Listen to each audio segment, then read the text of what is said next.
Eu cumprimento os irmãos com a paz do Senhor, amém? Vamos então finalizar o livro de Jó. Eu estou feliz porque o Senhor me concedeu a oportunidade de dar início ao estudo do livro de Jó e também me trouxe aqui para finalizá-lo. Que bom nós podermos falar do fim de Jó nesse fim de ano de 2020. Que bom nós podermos falar da graça do Senhor neste fim de ano tão difícil, né? E que bom que o Senhor conciliou ao nosso coração uma palavra de esperança, porque é isso que nós vamos encontrar no capítulo 42 do livro de Jó. Vamos fazer uma retomada rápida do que nós vivenciamos durante esse trimestre. Muito bem, nós estudamos o livro mais diferente em essência da Bíblia Sagrada, que é o livro de Jó. É um livro narrativo, mas é também um livro de discursos.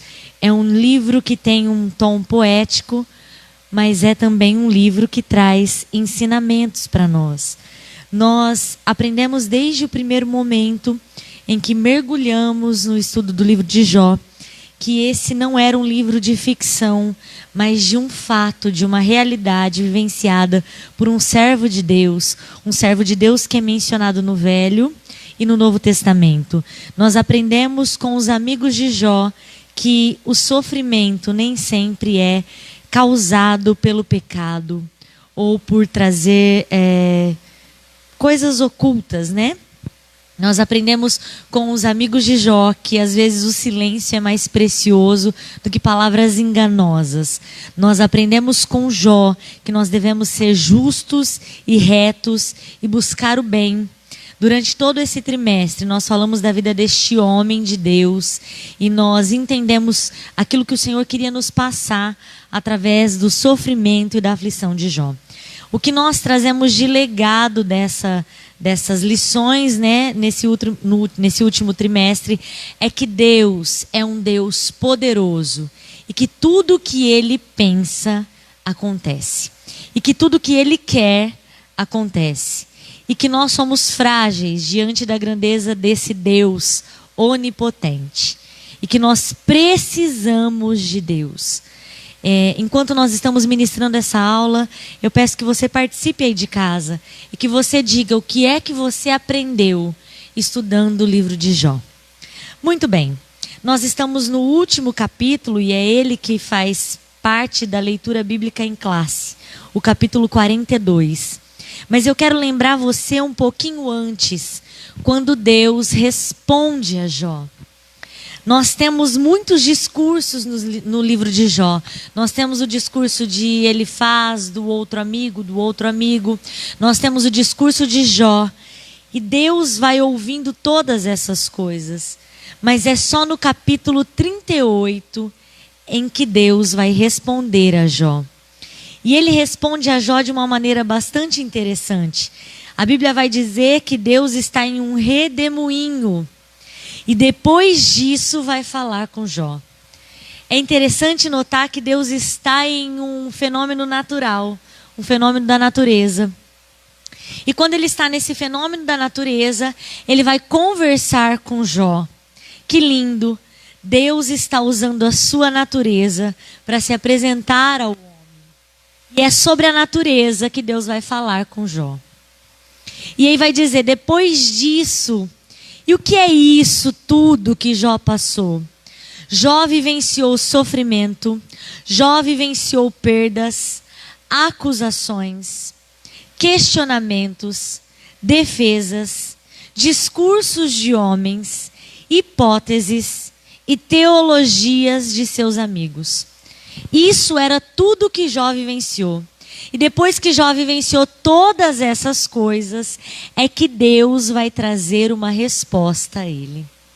Eu acho interessante que a última palavra, nós dizemos sempre isso, mas isso acontece no livro de Jó. A última palavra vai vir de Deus. Os amigos falaram, Jó se defendeu, mas a última palavra vai ser expressa pelo Todo-Poderoso. E o mesmo acontece com as nossas vidas. Eu não sei se você está passando por alguma situação, se equipararmos a história de Jó à sua história. Talvez você esteja no momento de perdas, talvez você esteja no momento de sofrimento, de acusação, de defesa. Mas eu quero te dizer que há uma esperança para a minha e para a sua vida. A última palavra virá de Deus, o Todo-Poderoso. E o que é que a última palavra de Deus vai fazer com Jó? Vai colocar Jó no lugar que o homem deve estar. E qual é o lugar do homem diante de Deus? É o lugar da fragilidade. É o lugar do não saber, do não conhecimento. Qual é o lugar do homem diante de um Deus que criou todas as coisas? O lugar do homem é submisso à vontade de Deus. É entendendo que a vontade de Deus é soberana, maior e poderosa. O lugar do homem é entendendo que há um Deus que controla todas as coisas e que não perdeu o controle de nada. Quando Deus começa a falar com Jó, ele lança a Jó um questionamento. Onde você estava, Jó, quando eu fundei a terra, quando eu fiz todas as coisas? E Deus vai citar quais são as coisas que ele fez. Ele colocou limite no mar, no dia, na noite, na madrugada, na luz, nas trevas, a natureza e todos os mistérios que nela há. Ele criou as estações.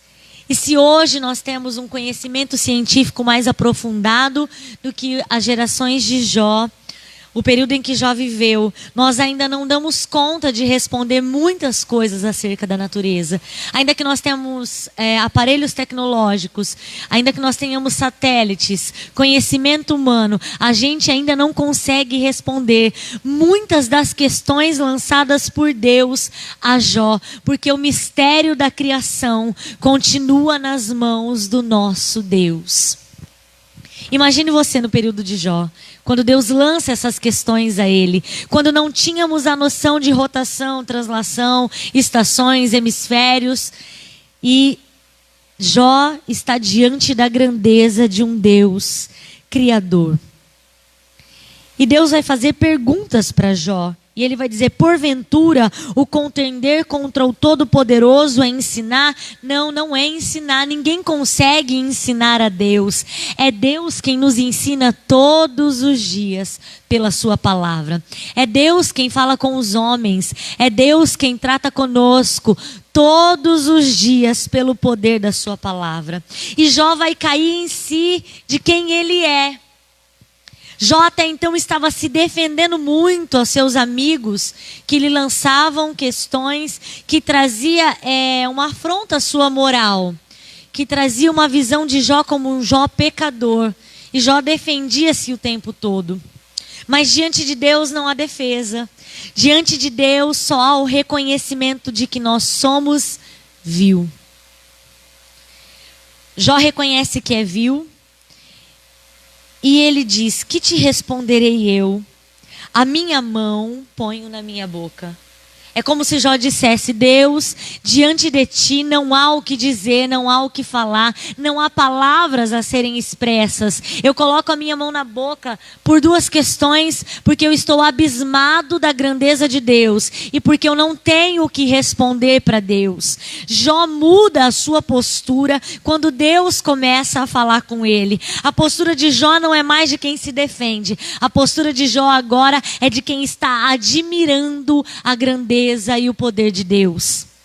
Quando Deus fala conosco, nós temos que fazer a mesma coisa que Jó. Nós temos que nos silenciar para ouvir a voz de Deus, porque a voz do Senhor é poderosa. O Senhor troveja, diz a palavra no Salmo. Quando Deus fala, nós temos que nos calar diante da grandeza de Deus. Quando Deus começa a falar com Jó sobre quem ele é e sobre o lugar de Jó na criação, Jó entende que é necessário cerrar a sua boca, tapar a sua boca e mudar de postura. Há uma mudança de postura em Jó quando Deus começa a falar. Quando Deus começa a falar, Jó não é mais aquele que se defende, mas Jó é aquele que constata a sua pequenez. Diante de Deus, eu sou pequeno. E Deus usa um recurso da natureza para se apresentar a Jó. Um, não dois, porque a Bíblia vai dizer que primeiro é um redemoinho, depois uma tempestade. Apenas 2 fenômenos naturais e Jó já fica abismado. Deus está nos mostrando que tem o controle absoluto de todas as coisas e que até a natureza obedece ao seu Criador. E aí nós vamos entrar no capítulo 41, no versículo 11. Nós temos o costume de dizer que Deus não deve nada a ninguém. Às vezes nós usamos essa frase com um sentido meritocrático. Alguém fez para Deus, Deus retribui. Mas nós aprendemos que não é bem assim. No livro de Jó, no capítulo 41, no versículo 11, diz o seguinte: quem primeiro me deu para que eu haja de retribuir-lhe, pois o que está debaixo de todos os céus é meu. Deus não deve nada a ninguém porque tudo lhe pertence. Todas as coisas debaixo do céu pertencem a Deus. E ele está dizendo para Jó: Jó, eu te retribuo, eu faço boas coisas justamente por conta da verdade prática, amor e misericórdia. É o amor do Senhor que nos cerca de bênção e não o nosso merecimento. É o amor do Senhor e a sua misericórdia que faz com que sejamos abençoados. É bem verdade que nós vivemos debaixo de um princípio que é a semeadura. Nós fazemos escolhas. Nós podemos escolher entre o bem e o mal. Nós podemos escolher entre viver uma vida com Deus e viver uma vida submissa aos prazeres do mundo. Nós fazemos escolhas e as nossas escolhas trazem consequências, semeaduras. Mas o amor de Deus é soberano a todas as coisas e é por causa do amor de Deus que nós somos abençoados. Agora nós vamos entrar na verdade prática, na leitura bíblica em classe. E é através dela que nós vamos fechar esse ano. Vamos ao capítulo 42, no versículo 1. Do versículo 1 ao 6 é Jó e a sua mudança de postura. Do versículo 7 ao versículo 9 é Deus tratando os amigos de Jó.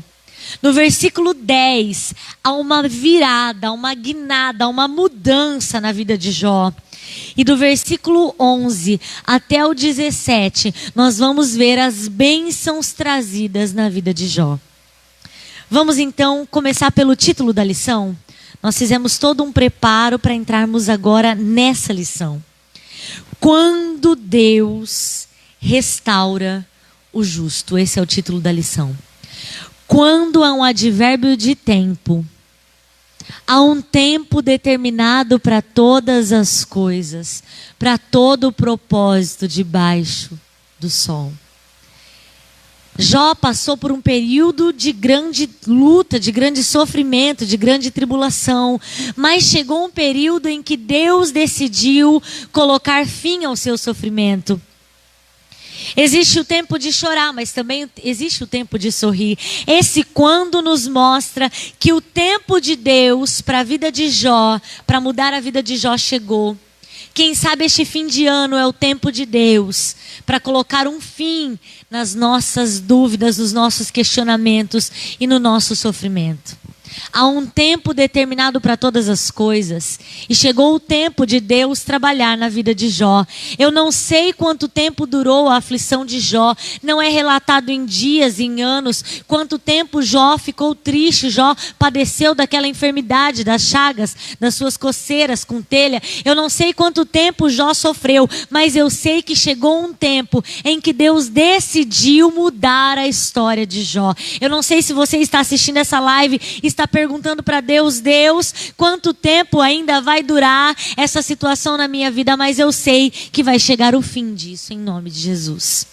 Quando, advérbio de tempo, Deus, o único que pode, o único que é onipotente, o único que é poderoso, Quando Deus restaura. E o que é restaurar? De acordo com o dicionário, restaurar é recuperar a forma original. É colocar algo que estava ruim em bom estado. É atribuir outra vez valor. É isso tudo que Deus vai fazer com Jó.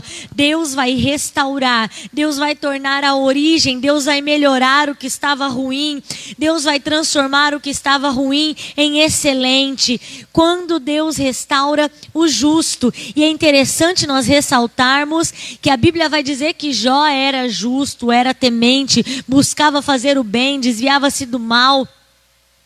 Mas nós também sabemos, através do Novo Testamento, que nós somos justificados por Cristo. Nós não somos justos por natureza, mas somos justificados por Cristo. É por causa de Jesus que nós somos justificados diante de Deus. E esse título traz uma ideia interessante. Quando Deus restaura o justo, quer dizer que Deus tem um compromisso. Deus tem uma aliança com o justo. Deus tem uma motivação para abençoar o justo. Agora vamos à leitura bíblica em classe. Então respondeu Jó ao Senhor. Depois que Jó ouviu Deus falar, no capítulo 38, 39, 40. Agora no 42, ele vai falar com Deus. A princípio ele põe a sua mão na boca e silencia diante da grandeza de Deus. Mas agora ele precisa falar com Deus. O nome disso é relacionamento. Eu ouço a Deus e Deus me ouve. Jó tinha um relacionamento com Deus. E relacionamento não é monólogo. Relacionamento é diálogo. A gente conversa com Deus. E agora, depois de tudo isso que Deus falou, e que Jó entendeu a grandeza de Deus, ele vai falar com Deus. E o versículo 2 diz assim, ó: bem sei. O que é saber? Nós só sabemos aquilo que aprendemos. Nós só sabemos falar porque aprendemos a falar. Nós só sabemos andar porque aprendemos a andar. Eu só sei o que eu aprendi. Jó passou por um processo que trouxe a ele aprendizado. As nossas aflições precisam produzir em nós aprendizado. Quando nós padecemos, não padecemos em vão, padecemos porque estamos aprendendo algo da parte de Deus. Porque é que Jó diz agora, no final da sua trajetória, no final de um processo de sofrimento, bem sei, porque Jó aprendeu. Que as nossas aflições possam trazer para nós ensinamentos, aprendizado. Que os nossos erros, quando cometemos, tragam para nós aprendizado. Jó não errou, nós sabemos disso, era justo. Mas o processo que ele vivenciou trouxe para Jó aprendizado. Bem sei, eu só sei o que aprendo, e Jó aprendeu. Bem sei eu que tudo, e não há palavra mais abrangente do que tudo. Tudo significa tudo. O todo, o completo. Jó está dizendo, eu sei que o Senhor pode tudo. Está todo o poder nas mãos de Deus. Todo o poder para curar, para restaurar, o poder para dar a vida e o poder para tirar a vida. Jó chegou à constatação do tamanho do poderio de Deus. E o poderio de Deus é abrangente demais. Então a única palavra que dá conta é tudo. Deus pode tudo. Deus pode dar, Deus pode tirar. Foi o que Jó aprendeu. Deus pode tudo. Isso significa onipotência. E Deus se apresenta a Jó usando o termo todo-poderoso. Jó era alguém que conhecia Deus. Jó era alguém que conhecia Deus. Mas quando ele passa por esse processo, ele entende a onipotência de Deus. Alguns processos na nossa vida vão nos trazer o entendimento real da onipotência de Deus. Deus pode tudo. Bem sei que tudo podes, e nenhum dos teus pensamentos pode ser impedido. Nós servimos um Deus que tem vontade, e a Bíblia vai dizer que a vontade do Senhor é perfeita, agradável. Muitas pessoas entram num relacionamento com Deus em que elas querem impor a Deus a sua vontade. Muitas pessoas entram num relacionamento com Deus em que elas querem colocar Deus contra a parede como se isso fosse possível. Nós servimos um Deus dotado de vontade, de querer, e a sua vontade é soberana. A sua vontade é maior do que a minha existência, do que a minha vida, e a sua vontade para mim é perfeita. E os pensamentos que Jó está dizendo que Deus tem se completam naquele versículo que diz que o Senhor tem pensamentos de paz para nós. Olha que coisa linda, um Deus que tem vontade pensa ao nosso respeito e não nos pensa com coisas ruins, mas com paz. O pensamento de Deus sobre as nossas vidas é um pensamento de paz, para nos dar o fim que nós desejamos. O fim que Jó queria não era um fim de caco de telha, não era um fim de sofrimento, não era um fim de injustiça que os seus amigos estavam cometendo com ele. O fim de Jó era o fim de um processo, mas de uma bênção, de uma vitória, de uma virada de Deus. E foi isso que Deus fez com Jó. Deus trouxe para a vida de Jó uma virada. Nenhum dos teus pensamentos podem ser frustrados. Versículo 3. Quem é aquele, dizes tu, que sem conhecimento encobre o conselho? Por isso falei eu do que não entendia, coisas que para mim eram maravilhosíssimas e que eu não compreendia. O versículo 3 é o versículo que cai a ficha de Jó. Quem sou eu diante de um Deus tão grande? E isso casa perfeitamente com o título do trimestre: a fragilidade humana e a soberania de Deus. Imagine você que um homem que foi dado testemunho por Deus de justo, reconhece a sua fragilidade. Eu falei do que não sabia, Deus. O Senhor me apresentou coisas maravilhosíssimas. Superlativo, o nível máximo do que é maravilhoso. Ou seja, o nível máximo, Deus. Jó, no versículo 3 do capítulo 42, cai em si diante da sua miséria humana. Quem sou eu diante de um Deus tão grande? 4. Escuta-me, pois, e eu falarei. Eu te perguntarei, e tu ensina-me. Olha como a fala de Jó mudou. Eu disse para você que Jó passa grande parte do seu livro se defendendo das acusações de seus amigos.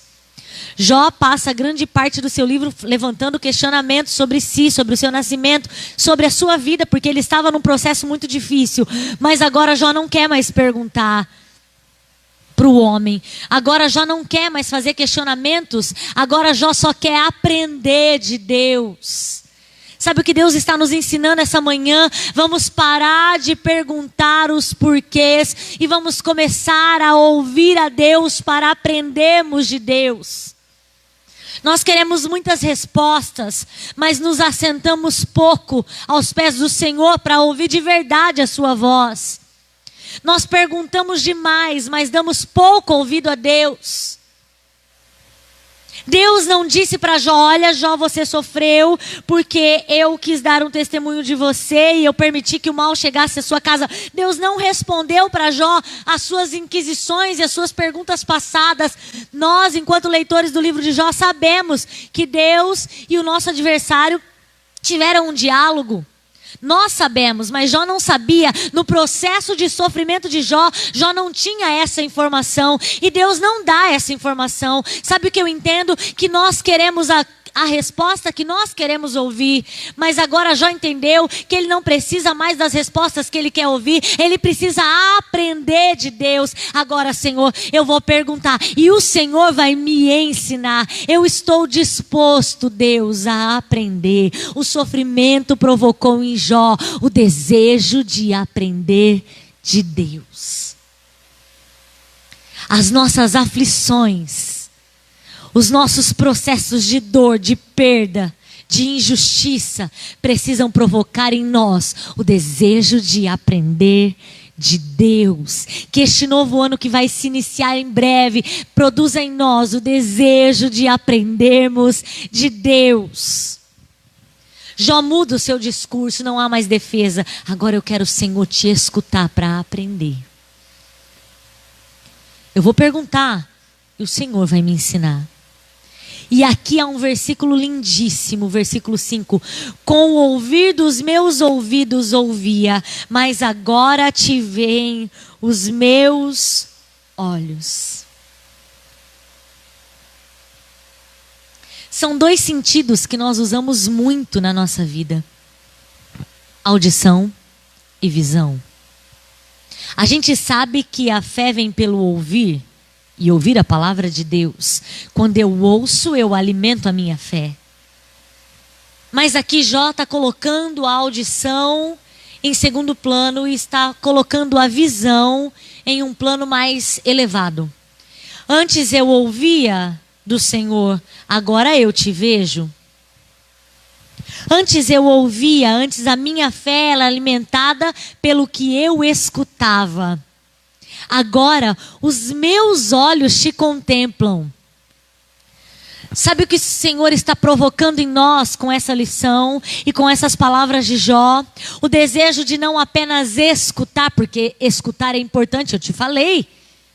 Mas o desejo de ver Deus.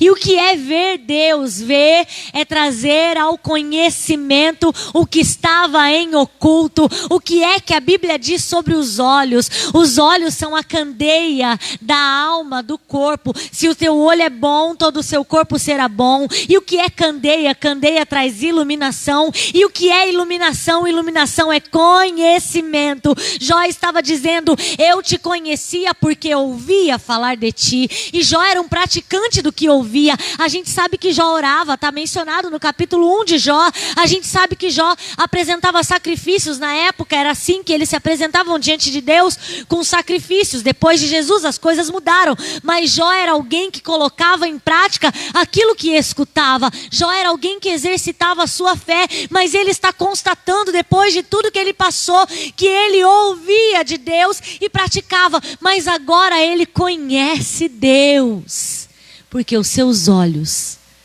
viram a Deus. E há uma coisa interessante, Paulo também. Paulo precisou que escamas caíssem dos seus olhos para saber quem era Deus. Que hoje nós possamos chegar à mesma constatação de Jó. Eu não quero só ouvir, eu quero ver Deus. Eu quero conhecer a Deus. Eu quero que a luz do Senhor resplandeça como fez com Paulo.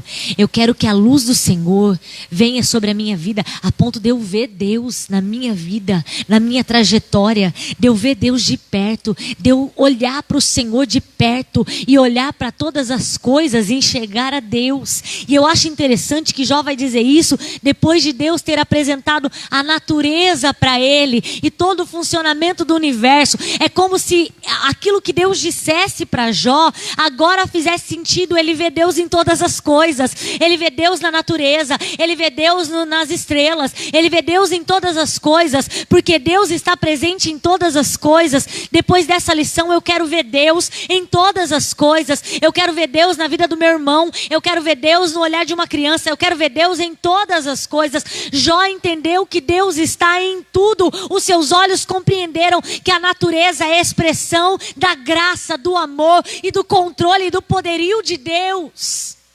Eu te ouvia, eu sabia quem o Senhor era porque eu ouvia, mas agora eu vejo quem o Senhor é. Eu vejo o Senhor. Que tudo isso que nós vivenciamos nesse trimestre possa nos trazer a visão de quem é Deus. Jó nunca mais olharia para a natureza da mesma forma depois de passar por essa aflição. O relacionamento de Jó deixaria de ser distante, religioso e cheio de rituais, e passaria a ser íntimo, pessoal, próximo e visível. Versículo 6. Por isso me abomino e me arrependo no pó e na cinza.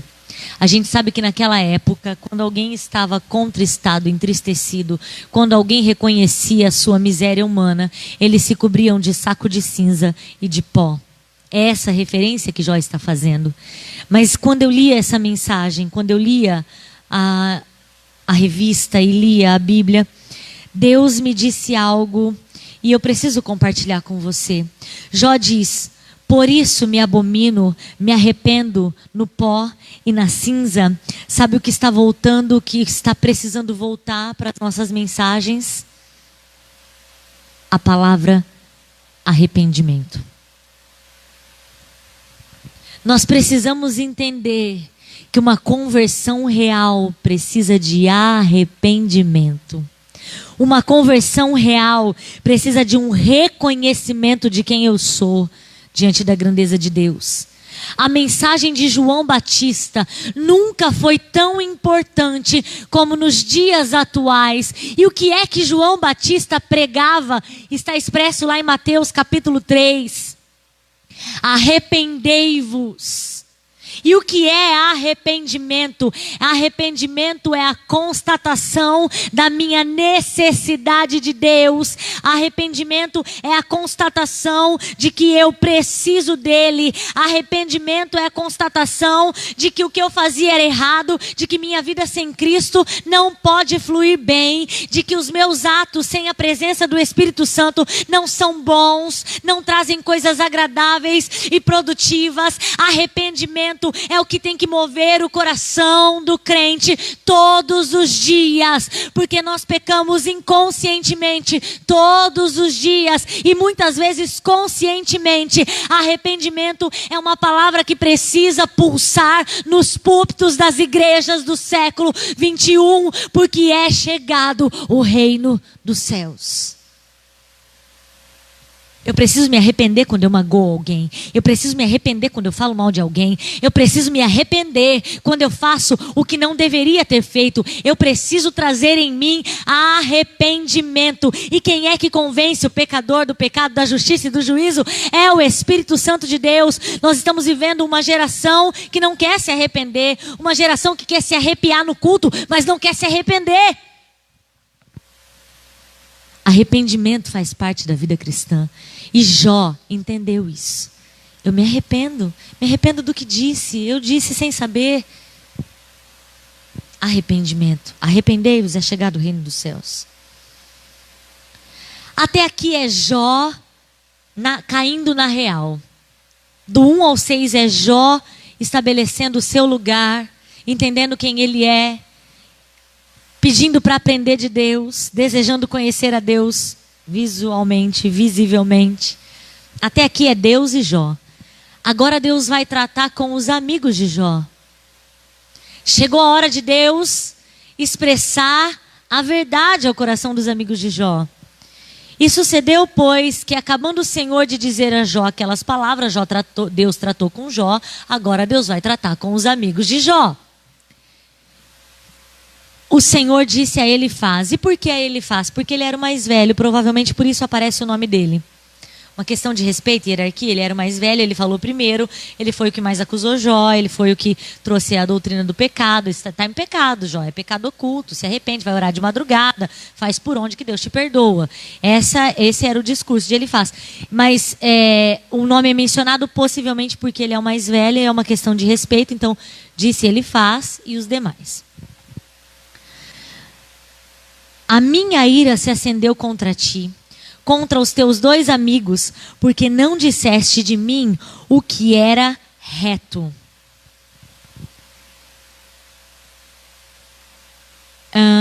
Deus vira a situação aqui.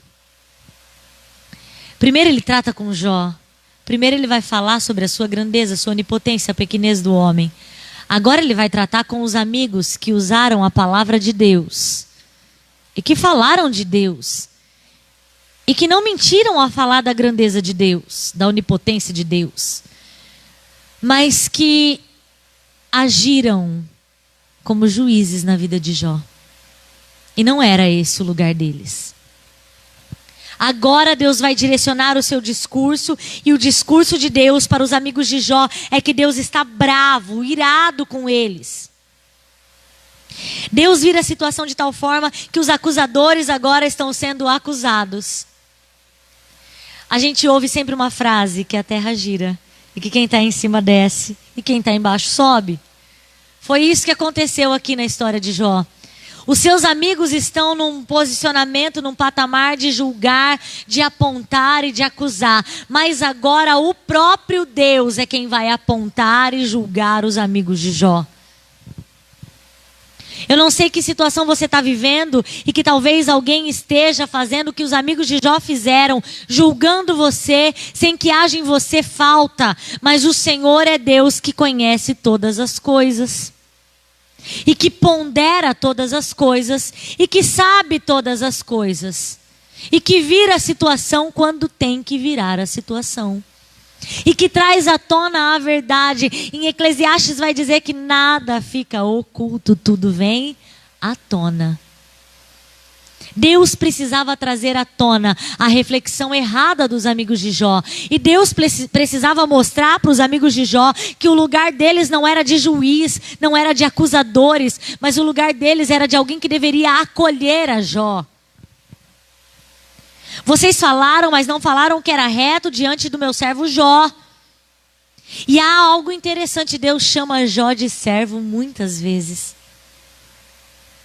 O que é servo? Servo é aquele que possui um senhor. E quem é o senhor? É quem governa, é quem manda. Servo é aquele que trabalha em prol do seu senhor. Servo é aquele que está submisso ao seu senhor. Você tem um senhor, você está submisso à vontade de Deus. Você trabalha em prol das coisas de Deus. Você é como Jó, você é servo do Senhor.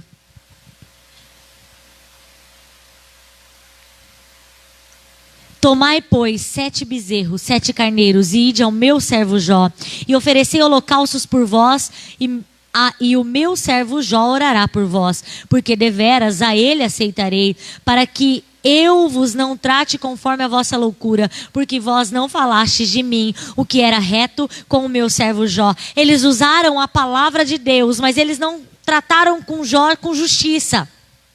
Tem muita gente trazendo a palavra de Deus no seu discurso, mas as suas atitudes não são de justiça. O discurso está pautado aqui na palavra, mas a vida não traz aquilo que a palavra fala.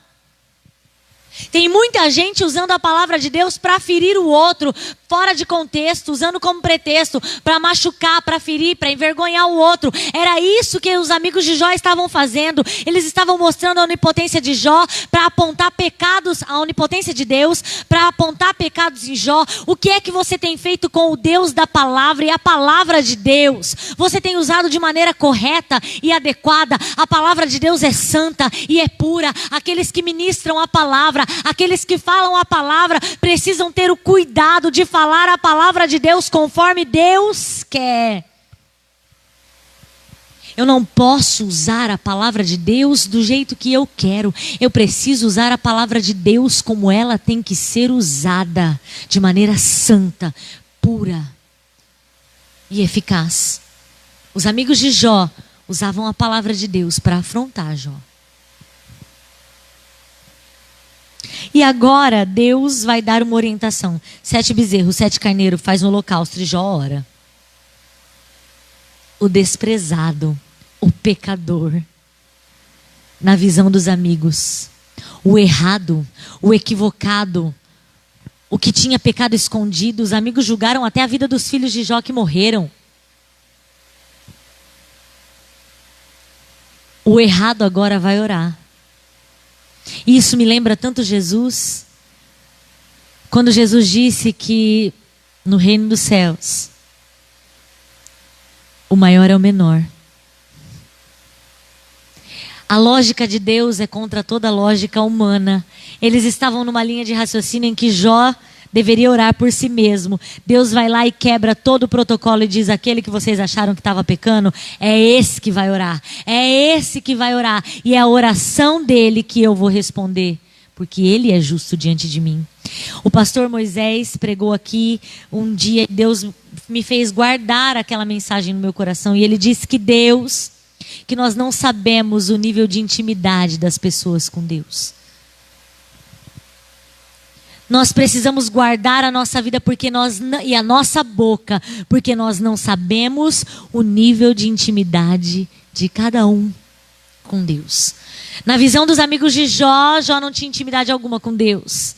Na visão de Deus, de todos eles, o mais próximo era Jó. Vamos guardar a nossa boca de julgar o outro, de falar do outro, porque nós não sabemos o nível de intimidade dele, de Deus. E agora Jó vai orar e Deus vai responder a oração de Jó. Os amigos obedecem a Deus. Deus aceita a oração de Jó e o seu holocausto. Os amigos de Jó precisaram aprender uma lição. A lição é: não julgue. Nós estamos aprendendo essa lição durante todo esse trimestre. Não vamos julgar. E é difícil, né, irmãos? Porque se existe um cargo que a gente gosta de exercitar, é o de juiz.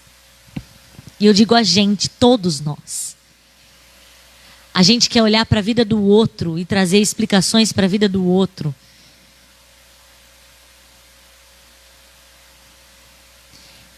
Agora nós vamos falar da virada de Jó. Do 1 ao 6, Deus tratando Jó, Jó reconhecendo sua pequenez. Do 7 ao 9, Deus tratando os amigos de Jó e mostrando que Jó era justo, porque nada fica oculto aos olhos do Senhor. Agora nós vamos entrar naquilo que nós esperamos enquanto leitores do livro de Jó. Um final triunfante. Nós esperamos isso quando lemos o livro de Jó. E há algo maravilhoso aqui mencionado na revista do professor, que vai fazer um paralelo entre a Bíblia e os livros seculares. Quando você pega uma tragédia, porque a história de Jó parece uma tragédia no seu começo. Quando você pega uma tragédia grega e romana, você vê o quê? Em uma literatura humana e secular, você vê homens que passam por grandes sofrimentos e perdas, e as suas histórias se encerram ali em atos heróicos, mas de fim trágico. Quando você pega a Bíblia Sagrada, você vê um homem que sofreu, que padeceu, mas o seu fim não é trágico, o seu fim é triunfante. E o que é que Deus está dizendo para nós nessa manhã, na escola bíblica dominical? Passe todos os processos, porque o seu final não será trágico, o seu final será triunfante. Se há uma coisa que deve saltar do livro de Jó para nós, é esperança, crente. Se há algo que deve saltar ao nosso coração, é que há um propósito de Deus para todas as coisas, e que o final dos pensamentos de Deus sobre nós é paz, é vitória, é bênção e não guerra. O que o Senhor tem para nós é bênção. Vamos passar os processos que tivemos que passar. Vamos perder coisas, pessoas pelo caminho. Mas o nosso final é triunfante. Porque o nosso final é um final de vida eterna. Deus vai virar o cativeiro de Jó. E vai virar no versículo 10.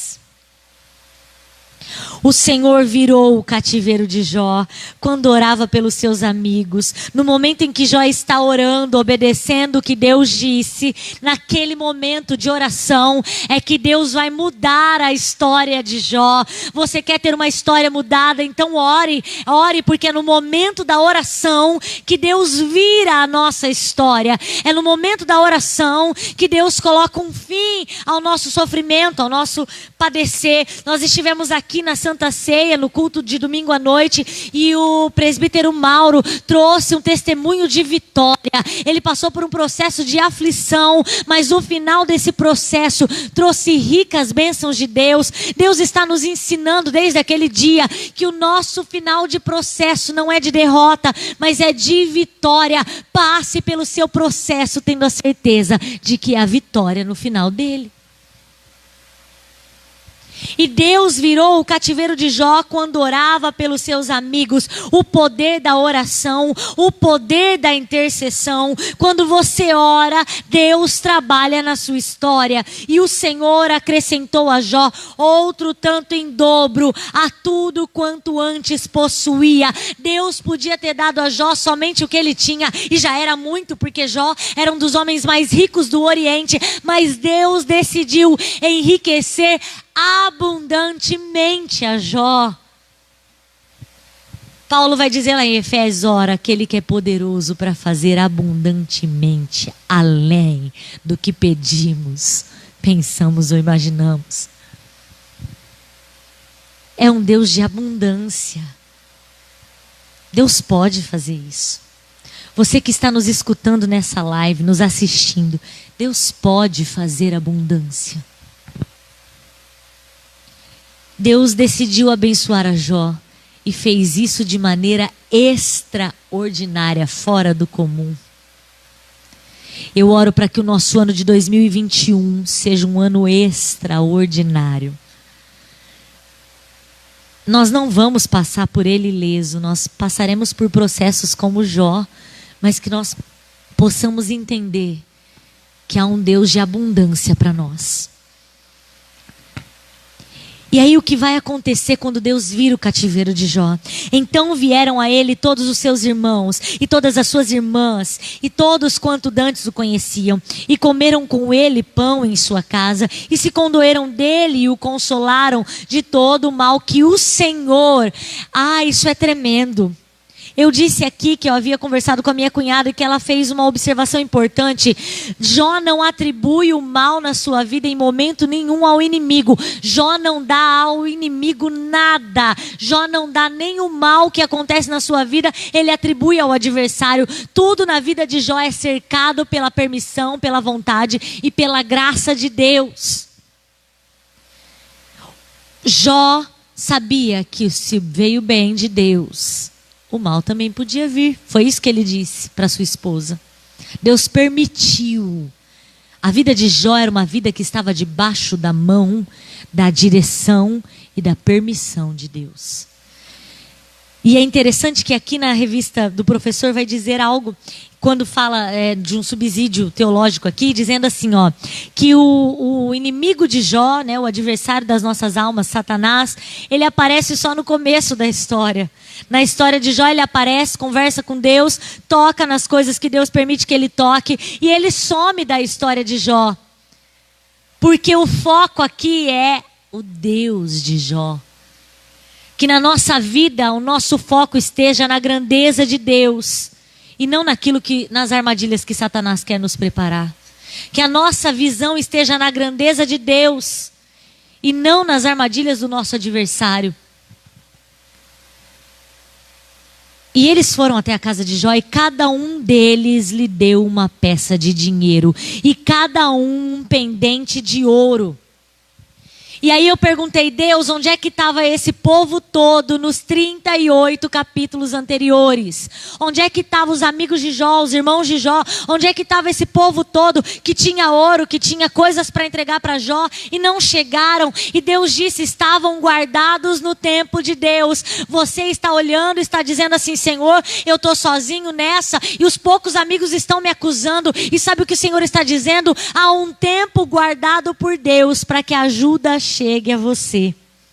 Deus não permitiu que essas pessoas que estão no capítulo 42, versículo 11, que vem agora, depois de Deus tratar Jó, chegassem antes. Elas só chegam agora, porque agora Jó foi tratado por Deus. Agora a aflição produziu ensinamento. Agora Jó conhece Deus de verdade. E agora Deus vai ampará-lo com pessoas. Que coisa linda. As pessoas vão chegar na nossa vida para nos abençoar no tempo de Deus. Se você quiser, quero agradecer ao presbítero Juliano, obrigado. Se você quiser que pessoas te ajudem, mas isso não estiver na vontade de Deus, não vai acontecer. Quando Deus quiser, no tempo de Deus, pessoas vão chegar até você e te abençoar. Eu ministrei uma palavra e eu achei algo interessante. Josafá era um rei tão cheio da presença de Deus que até os filisteus presenteavam Josafá. A Bíblia vai dizer que, além dos tributos, os filisteus davam presentes a Josafá.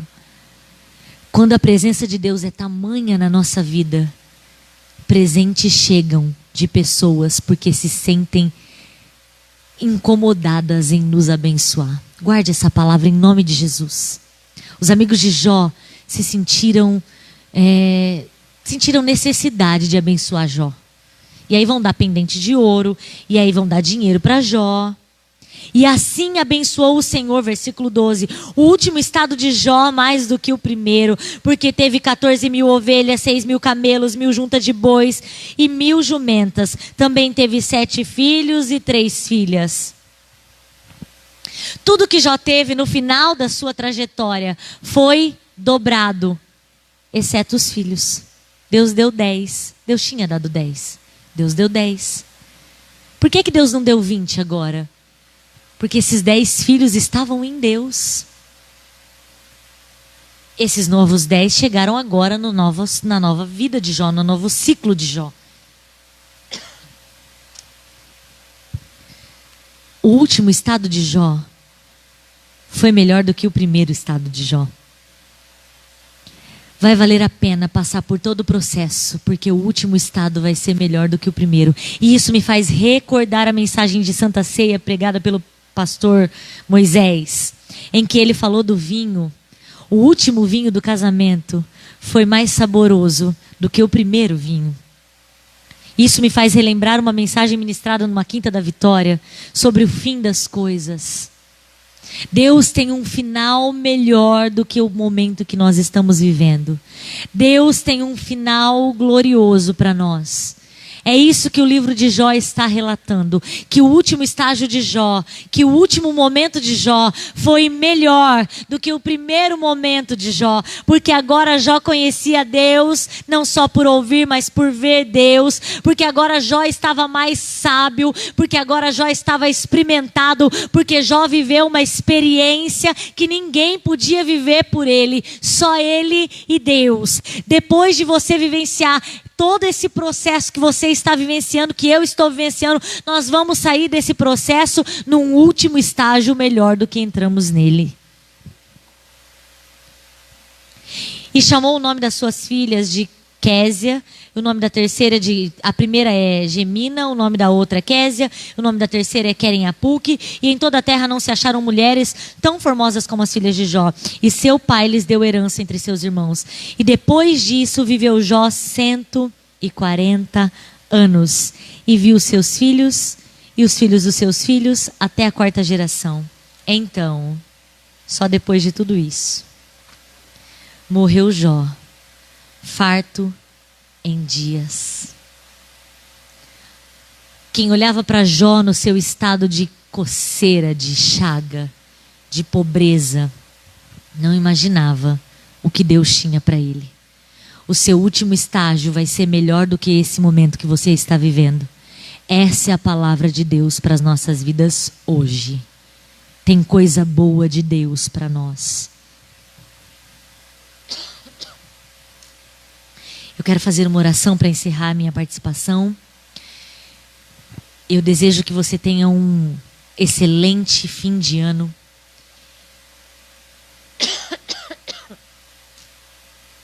Que você tenha graça de Deus para suportar as aflições e vivenciar o melhor de Deus na sua vida. Feche os seus olhos onde você está.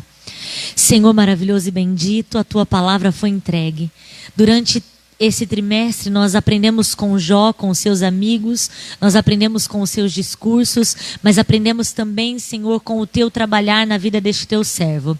Jesus, que o Senhor possa fazer com que essa lição oração fique pulsante em nosso coração, em nossa vida, que nós possamos colocá-la em prática, Senhor, sabendo que há um Deus poderoso que rege todas as coisas, que nada lhe saiu do controle, Senhor, e que as nossas vidas estão debaixo das tuas mãos e que a sua vontade é perfeita, boa e agradável, Senhor. Senhor, cumpre em nós, em minha vida, na vida dos que estão ouvindo, dos que estão presentes, dos que estão em suas casas, Senhor. Cumpre em nós o teu querer, Senhor. Fala conosco, Senhor, que nós possamos vivenciar experiências que nos aproximem de ti, Senhor. Que nós possamos vivenciar experiências como Jó, que nos tragam para perto, que os nossos ouvidos te ouçam, mas que os nossos olhos te vejam, Senhor. E que o Senhor possa, Senhor, se revelar a nós todos os dias, todas as manhãs, Senhor. No dia da alegria, no dia da luta, no dia da dor, Senhor. Que possamos enxergar o Senhor em todo o tempo na nossa história, Senhor. Visita os irmãos que ouviram essa mensagem, Senhor.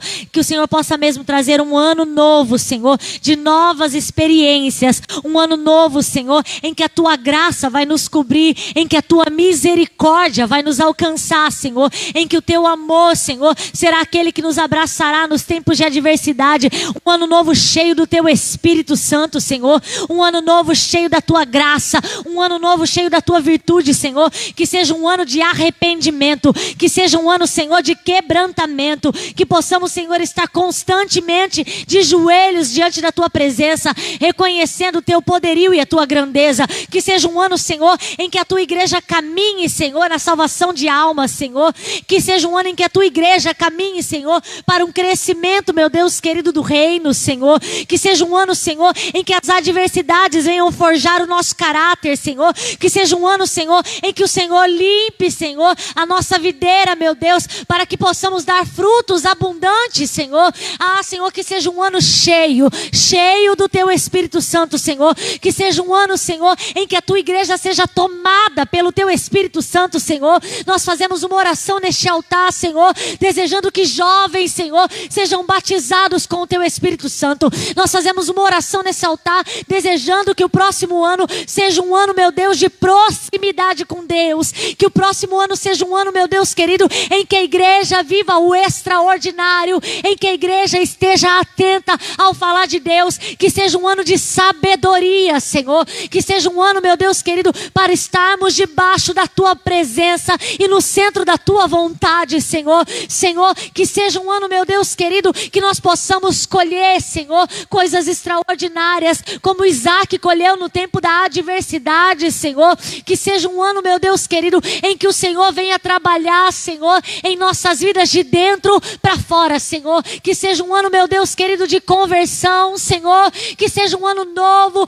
repleto da presença de Deus em todas as circunstâncias da nossa vida, Senhor. Toma, Senhor, as nossas vidas em todas as áreas, Senhor, como o Senhor fez com Jó, meu Deus. Toma nossas vidas, Senhor, em todas as áreas, meu Deus. Amém. Só para fechar essa lição, queridos, Jó foi restaurado em todas as áreas da sua vida. Na área moral, Deus mostrou que ele não havia pecado. Deus trouxe restauração na área moral de Jó. Na área espiritual, Deus tornou Jó sacerdote de seus amigos. Deus tornou Jó sacerdote de seus amigos.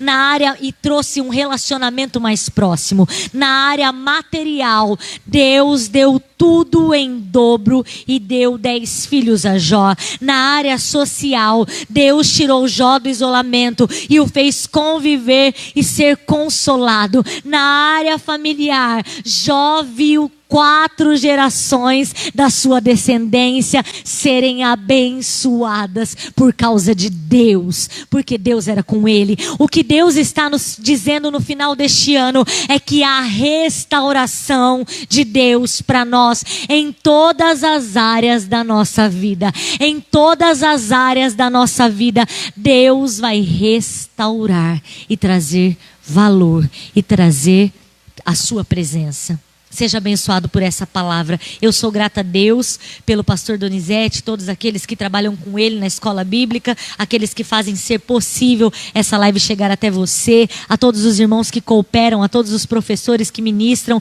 Sou grato a Deus pela vida de todos, que nós possamos entrar em 2021 com a certeza de que Deus restaura todas as áreas da nossa vida. Amém.